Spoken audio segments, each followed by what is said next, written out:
Mensagem sobre vasos de barro. Na Bíblia, nós somos comparados a um vaso. Existem vários tipos de vasos: vasos de barro, de prata, ouro, madeira. E se fôssemos escolher um deles, certamente escolheríamos o vaso de ouro. Porém, Deus escolheu colocar o seu tesouro em vasos de barro, para que a excelência do poder não seja do vaso, mas do Senhor. Vamos ver que tipo de vasos nós somos e a nossa utilidade. A palavra de Deus menciona 4 tipos de vasos. Primeiro, vaso escolhido. Saulo tem um encontro com Jesus e fica cego. Deus envia seu servo Ananias para ir ao seu encontro. Porém, Ananias diz ao Senhor acerca da perversidade de Saulo. Mas o Senhor diz: Ananias, este é para mim um vaso escolhido para levar meu nome aos gentios e aos reis de Israel. Somos vasos escolhidos e dentre milhares de pessoas Deus nos escolheu. Esta passagem nos ensina o propósito e o desígnio de Deus na vida dos homens. O Senhor se interessa individualmente por cada um, tendo uma missão para cada um. Ananias obedeceu e, entrando na casa, impôs ele as mãos, dizendo: Saulo, meu irmão, o Senhor me enviou, a saber, o próprio Jesus que te apareceu no caminho por onde vinhas, para que recuperes a vista e fiques cheio do Espírito Santo. Atos 9, versículo 17. Devemos observar que Deus determina os acontecimentos na vida do homem a fim de torná-lo apto para o trabalho de vaso que deve ser, para a obra que precisa realizar. Deus outorga e utiliza dotes naturais de um indivíduo e ordena a sua forma de tratamento e desenvolvimento antes mesmo de sua conversão, a fim de prepará-lo para a obra e a missão que deve receber após a sua conversão. Apesar da grande responsabilidade de Paulo, agora já apóstolo, sentia ser um vaso de barro indigno de ter tão grande tesouro. Segundo, vaso comprado. Em 1 Coríntios, capítulo 6, versículo 20, nos diz: Porque fostes comprado por bom preço, glorificai, pois, a Deus em vosso corpo e no vosso espírito, os quais pertencem a Deus. A palavra de Deus nos diz que fomos resgatados da maldição. Gálatas 3,13. Resgatados do pecado. Colossenses 1,14. Resgatados pelo sangue. 1 Pedro 1,19. Resgatados para glorificar. 1 Coríntios 6,20. Resgatados para estarmos livres dos homens. 1 Coríntios 7,23. Resgatados para ser rei e sacerdote. Apocalipse 5, versículos 9 e 10. Nossos corpos precisam estar preparados e a Bíblia ordena que não venhamos a permitir que nossos corpos se tornem dominados por coisa alguma.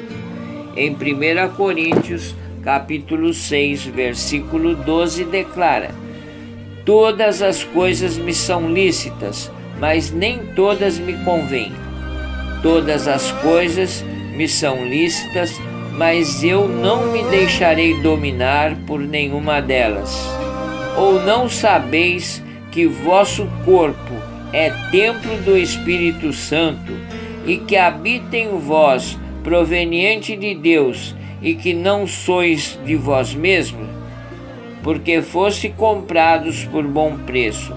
Glorificai, pois, ao vosso Deus no vosso corpo e no vosso espírito, os quais pertencem a Deus. 1 Coríntios 6, 19 e 20. Além de sermos escolhidos, somos também comprados por um bom preço, o sangue de Jesus. Isto quer dizer que temos um dono. Não estamos jogados como uma semente no deserto. Nós temos que cuidar de nós. Deus é o nosso dono e ninguém pode nos resgatar da mão dele. Terceiro, vaso selado. Em Efésios 1,13 nos diz: em quem também vós, depois de ouvistes a palavra da verdade, o evangelho da vossa salvação, tendo também nele crido, fostes selados com o Espírito Santo da promessa. O propósito da carta aos Efésios é a formação de um corpo de Cristo e a sua unidade. A família espiritual é enfatizada de forma profunda como maneira a destacar a posição do crente. No capítulo 1, versículo 13, Paulo destaca esta posição. A posição é de Cristo, e nele que vós estáis depois que ouvistes a palavra da verdade. O crente está em Cristo. Esta é a mais alta posição que um homem pode estar. Não é a sua condição social, financeira, intelectual, mas o estar em Cristo. Paulo, em sua carta, revela a ação do Espírito Santo na vida do crente. Tendo nele crido, fostes selados com o Espírito Santo da promessa. Selados com o Espírito Santo significa a nossa condição. Pertencemos a Deus. Somente Deus tem a primazia sobre a nossa vida e nossa alma. Nada mais nos tira da condição de filho do Altíssimo. O crente em Jesus já passou da morte para a vida. Não entrará em condenação. Ele tem vida eterna. João 5, versículo 24. Pois está selado com o Espírito Santo. Que maravilha! Somos selados pelo Espírito Santo.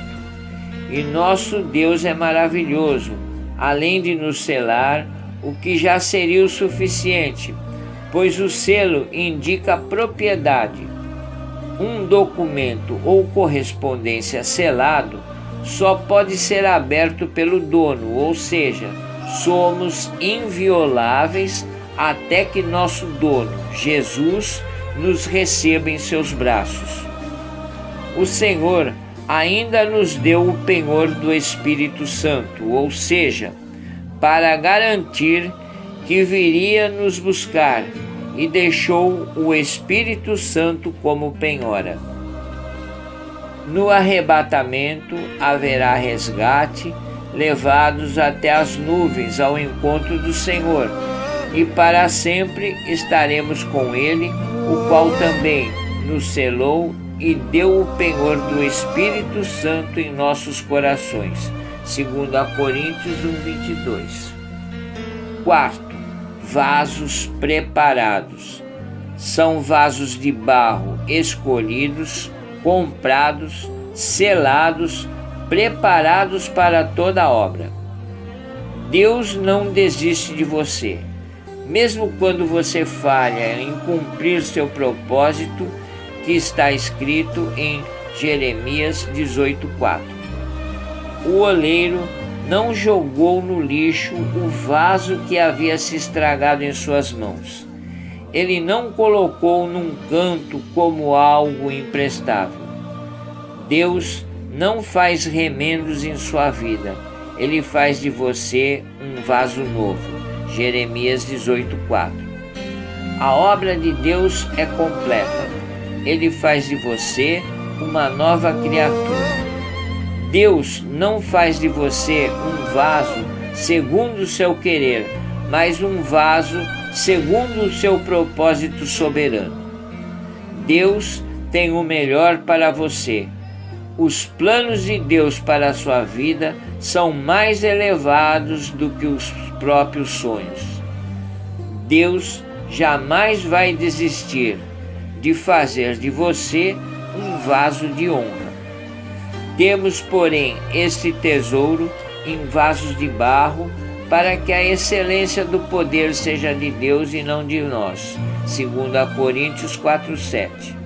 Jesus nos comprou por um bom preço, usando o seu sangue como moeda para pagar todos os nossos pecados e nos preparou para toda boa obra, para que através de nossas vidas o seu nome fosse glorificado no céu. Somos vasos de barro, sem aparentar riqueza ou poder, mas com a beleza do brilho que vem do Criador, onde todos podem contar conosco e gostar de estar perto de nós, pois exalamos o bom perfume de Cristo.